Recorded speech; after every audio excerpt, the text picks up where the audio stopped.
It's a college student's worst nightmare, graduating in debt. But for many, it's reality.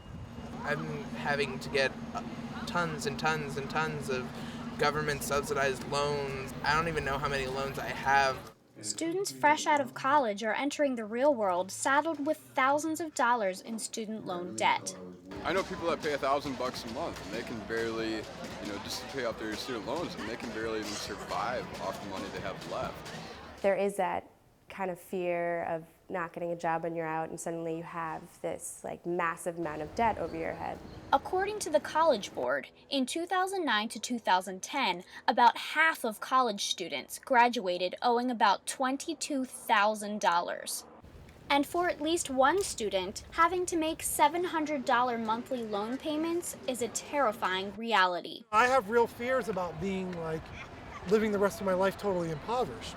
Recently, student loan debt has received national attention.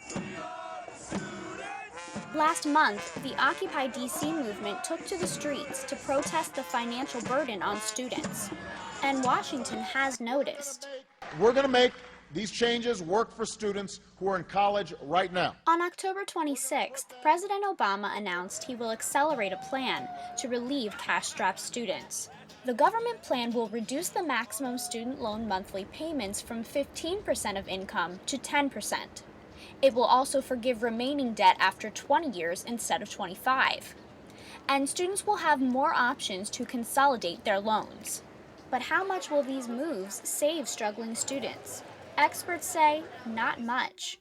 For an initial student, undergraduate student starting out, it's not going to be that much of a difference in the pocketbook.